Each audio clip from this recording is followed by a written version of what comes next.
अलवर जिले को एनसीआर में शामिल होने के फायदे कम और नुकसान अधिक सामने आ रहे हैं। राष्ट्रीय राजधानी क्षेत्र घोषित होने के बाद वर्ष 1986 में राजस्थान के अलवर सहित हरियाणा और यूपी के कई जिले एनसीआर में शामिल किए गए थे, लेकिन इसके सार्थक परिणाम नहीं निकले। उल्टे कई सख्त नियमों की मार अलवर पर पड़ रही है। दिल्ली में जैसे ही प्रदूषण बढ़ता है, अलवर के उद्योगों पर भी कड़े मापदंड लागू हो जाते हैं। निर्माण कार्य पर भी रोक लग जाती है। हाल ही हफ्तों तक ग्रेप से जुड़ी पाबंदियां लागू रही थी। प्रदूषण नियंत्रण आवश्यक है, लेकिन अलवर में दिल्ली जितना प्रदूषण नहीं है, तो भी वहां की तरह सख्त नियम लागू होने से उद्योगों पर विपरीत असर पड़ता है। इसके अलावा अलवर में अन्य स्थानों, खासकर पड़ोसी राज्य हरियाणा के मुकाबले पेट्रोल, डीजल और शराब महंगे मिलते हैं। ऐसे में इनकी तस्करी को भी बढ़ावा मिलता है। साथ ही एनसीआर के नाते यहां यूरो मापदंड वाली नई तकनीक के वाहनों का इस्तेमाल जरूरी है। पेट्रोल पर सेस उपकर भी लागू है। इसके अनुपात में एनसीआर के नाते यहां संसाधन और सुविधाएं उपलब्ध कराने की मंशा पूरी नहीं हो पाई। उद्देश्य यह था कि दिल्ली पर बढ़ते दबाव को कम करने के लिए आसपास के ऐसे इलाकों में राष्ट्रीय राजधानी जैसा आधारभूत ढांचा विकसित किया जाए। लेकिन फिलहाल तो दिल्ली से अलवर तक रैपिड ट्रेन या मेट्रो सहित कई घोषणा पूरी होने की प्रतीक्षा ही कर रही है। अन्य आधारभूत सुविधाओं की बात तो दूर है। साथ ही कड़े प्रतिबंधों और महंगे पेट्रोल आदि का खामियाजा भी उठाना पड़ रहा है। यही वजह है कि पिछले अरसे में अलवर को एनसीआर से बाहर करने के लिए लगातार मांग उठ रही है। उधर भाजपा के प्रवक्ता एडवोकेट जितेंद्र शर्मा ने भी माना कि एनसीआर में शामिल होने के कई नुकसान हैं। यहाँ चलने वाले वाहनों को निर्धारित अवधि के बाद सड़कों पर नहीं उतारा जा सकता। इसके अलावा पेट्रोल डीजल के दामों में अंतर है। साथ ही दिल्ली में प्रदूषण बढ़ता है तो अलवर की कई फैक्ट्रियों को भी बंद करना पड़ जाता है। ऐसे में या तो अलवर जिले को एनसीआर से हटाया जाए या फिर एनसीआर में शामिल होने के लाभ मिले। देखिए, सबसे पहले तो एनसीआर की जो सीमाएं राजस्थान, यूपी और हरियाणा से लगती है, उनके आसपास के जो डिस्ट्रिक्ट हैं, ज़िले हैं, उसके अंदर फ़ायदे कम, नुकसान बहुत ज़्यादा है। क्योंकि एनसीआर में आने के कारण हमारे को एक तो पेट्रोल डीजल ये भी हमारा महंगा होता है। दूसरा, हमारी जो गाड़ियाँ चलती हैं पेट्रोल डीजल की गाड़ियाँ, उन्हें 10 साल के अंदर ही ख़त्म करने का जो प्रावधान एनसीआर के कारण है।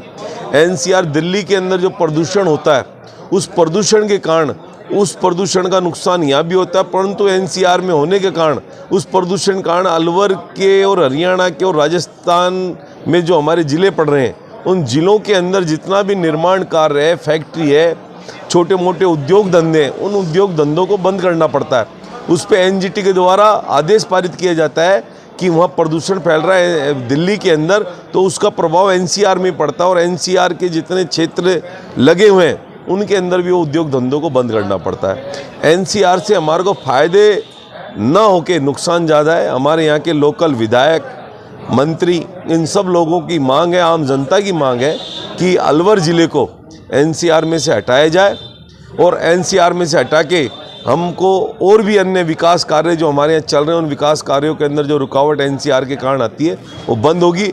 एनसीआर में तो हमको एनसीआर का फ़ायदा मिलना चाहिए, वो एनसीआर का फ़ायदा अलवर ज़िले को और एनसीआर से लगते हुए ज़िलों को नहीं मिलता। तो सरकार से हमारी ये मांग है कि तो एनसीआर में हमारे को लेते हो तो एनसीआर की सुविधाएं मिलनी चाहिए सारी की सारी। दिल्ली के आज के अंदर बच्चे पढ़ने जाते हैं तो दिल्ली के अंदर वैसे तो एनसीआर जुड़े, पर बच्चों को पढ़ाई लिखाई संबंधित दिल्ली के अंदर जो सुविधाएं मिलती हैं वो दिल्ली के अंदर हमारे को नहीं मिलती। तो इसलिए एनसीआर में कहते हमको पूर्ण रूप से लिया जाए, उसके फायदे। उधर कांग्रेस नेता एवं पर्यावरण प्रकोष्ठ के जिला संयोजक कृष्ण कुमार खंडेलवाल ने भी अलवर को एनसीआर से हटाने और संभाग बनाने की मांग उठाई। उन्होंने कहा कि राजस्थान के बहुत से लोग तो पेट्रोल डीजल लेने के लिए हरियाणा बॉर्डर पर जाते हैं। इससे प्रदेश सरकार को राजस्व का नुकसान होता है और स्थानीय डीलर भी परेशान है। देखिए, एनसीआर का जोड़ने का फायदा जब ही है तब जिस प्रकार से हरियाणा को जो सुविधाएं प्रदान की जा रही है स्टेट को, वही सुविधाएं राजस्थान सरकार को उपलब्ध कराई जाए। अब मैं आपको बताना चाहूँगा कि जो अलवर में जितने भी शराब की ठेके हैं और हरियाणा के जो शराब के ठेके हैं, आप उनके जो शराब के रेटों में कितना फ़र्क है, कितना अंतर है, ये आप एक एनसीआर को बड़ा फ़र्क पड़ता है इससे। दूसरा, पेट्रोल का जो गैप है, जो डीजल पेट्रोल यहाँ पर राजस्थान में और हरियाणा में जो बॉर्डर पड़ता है, तो लोग हरियाणा के राजस्थान के जो लोग हैं वो पेट्रोल भरवाने के लिए बुकिंग के बहाने वहाँ हरियाणा में जाते हैं और वहाँ से मतलब दोनों चीज़ें पूरी करके यहाँ राजस्थान में लाते हैं, जिससे राजस्थान सरकार का बड़ा नुकसान होता है। तो मैं तो यही कहूँगा, एक फैक्ट्री एरिया को भी बहुत बड़ा नुकसान होता है। बजाय एनसीआर लागू करने के अलवर जिले को जरूरत है तो संभाग की आवश्यकता है। अगर संभाग राजस्थान सरकार बनाती है अलवर जिले को, तो राजस्थान सरकार के बड़े अधिकारी यहाँ पर बैठेंगे, नगर निगम को बजट अत्यधिक आएगा, नगर विकास न्यास को बजट अत्यधिक आएगा और रेवेन्यू सरकार को अत्यधिक मिलेगी। तो मैं ये कहना चाहूँगा कि एनसीआर लागू करने के बजाय अलवर जिले को संभाग दिया जाए, संभाग में सम्मिलित किया जाए और तब जाके अलवर शहर का उद्धार हो सकता है। अन्यथा तो अलवर जिला जैसा है वैसा चल रहा है, जिस हिसाब से अलवर का हॉट लिस्ट में नाम है। अलवर जिले के हर सरकार में मंत्री बनते हैं, कैबिनेट मंत्री, लेकिन जैसा होता है वैसा डेवलपमेंट अलवर में दिखाई नहीं देता। अब आप देख रहे हैं कि अभी तक कोई भी कार्य ऐसा बड़ा जब से राजस्थान सरकार चुनी है अलवर शहर में नहीं हुआ है। इससे पूर्व की सरकार ने ज़रूर मेडिकल हॉस्पिटल बनाया है और डिस्पेंसरी वगैरह बनाई है, तो काफ़ी बड़े बड़े काम कराए हैं। तो मैं ये कहना चाहूँगा कि ये संभाग सबसे बड़ा महत्वपूर्ण विषय है। उधर जिला व्यापार महासंघ के अध्यक्ष रमेश जुनेजा के अनुसार हरियाणा में करीब 8 रुपए प्रति लीटर सस्ता पेट्रोल है। इसके अलावा प्रदूषण पर सख्ती के कारण आए दिन क्रैशर बंद हो जाते हैं। एनसीआर के चलते इंडस्ट्रीज एरिया का भी बड़ा नुकसान हो रहा है। उन्होंने अलवर सांसद और कैबिनेट मंत्री भूपेंद्र यादव से अलवर को एनसीआर से मुक्त करने एवं संभाग बनाने पर जोर दिया है।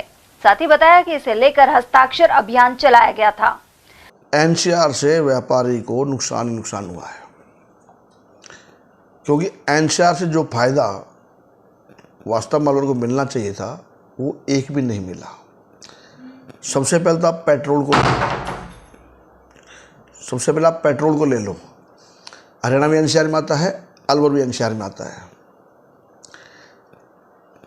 हरियाणा में यहाँ से 8 रुपये लीटर पेट्रोल सस्ता है और अलवर की गाड़ियाँ जब भी दिल्ली जाती हैं या कोई भिवाड़ी जाता है तो पेट्रोल वहीं से लेके आता है।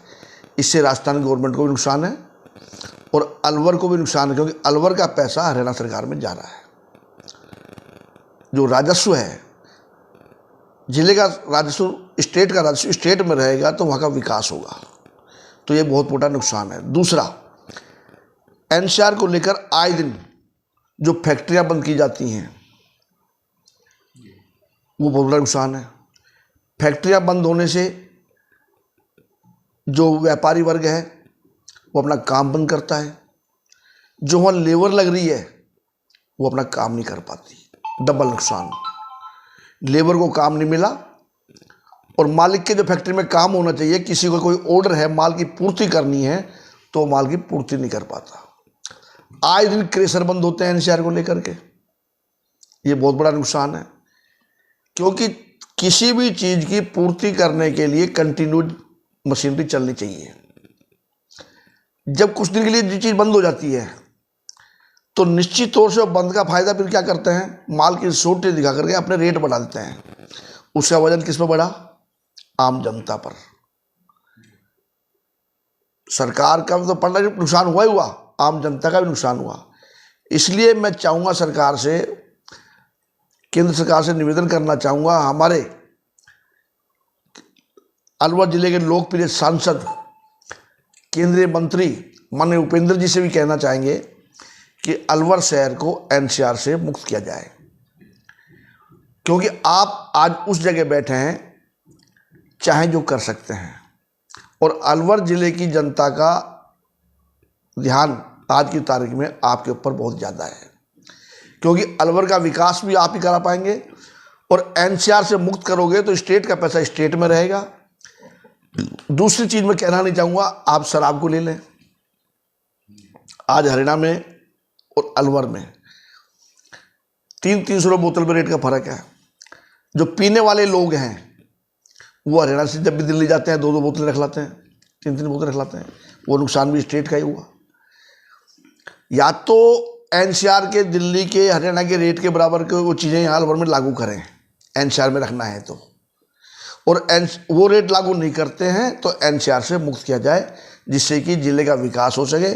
आए दिन फैक्ट्रियाँ बंद ना हो, आए दिन खाने बंद ना हो, और व्यापारी वर्ग का जो पैसा है, जो टैक्स है, वो स्टेट में रहे, दूसरे स्टेट में नहीं जाए। इससे सरकार को भी नुकसान है और आम जनता पर भी बोझ पड़ता है।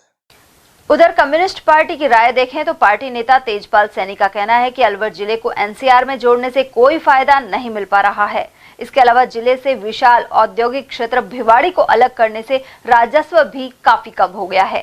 साथ ही डीजल पेट्रोल के दाम एनसीआर में शामिल हरियाणा सहित दिल्ली में अलग हैं, लेकिन राजस्थान में दरें अलग हैं। अलवर में एनसीआर योजना जब से लागू की है केंद्र सरकार ने, उसके पश्चात अलवर जिले को एनसीआर योजना से कोई लाभ नहीं मिला है, नहीं मिला है। बल्कि इसमें जैसे डीजल पेट्रोल के दाम हैं, दिल्ली के कुछ है, यहाँ के कुछ है, कर्मचारियों की भर्ती भी है, प्रदूषण का मामला भी है। भिवाड़ी में प्रदूषण होता है, अलवर पे बैन लगता है, ग्रेप लगती है। तो उस प्रकार से जितने भी जो लाभ हैं वो लाभ नहीं मिल पा रहे हैं। इसलिए हमारा मानना यह है कि इसको एनसीआर योजना से मुक्त किया जाए। और अब अलवर जिला पहले ही बहुत क्षेत्रफल के हिसाब से राजस्थान के अन्य जिलों से बहुत छोटा था, अब इसके 2 जिले और बनाने से और छोटा हो गया है। तो इसका जो वास्तव में मूल रूप था वो और छोटा हो गया है, तो इससे भी इसको नुकसान हुआ है। क्योंकि इनकम के जो क्षेत्र थे, भिवाड़ी जैसे इनकम का क्षेत्र था, भै रोड है, नीमराना, इनकम के जो क्षेत्र थे जो गवर्नमेंट को सबसे ज़्यादा इनकम दिया करते थे, वो अलवर क्षेत्र से बाहर कर दिए गए हैं। इस हिसाब से भी अलवर को नुकसान हुआ है। हमारा मानना है कि एनसीआर योजना से अलवर को कोई फायदा नहीं है, इसको एनसीआर योजना से बाहर किया जाना चाहिए। कुल मिलाकर यह मांग पुरजोर हो रही है कि दशकों बाद भी अलवर को एनसीआर का लाभ नहीं मिलने के कारण अब इस दिशा में पुनर्विचार करना होगा, या फिर उस स्तर की सुविधाएं जुटानी होगी जिससे वास्तव में यह एनसीआर यानी नेशनल कैपिटल रीजन का हिस्सा नजर आए।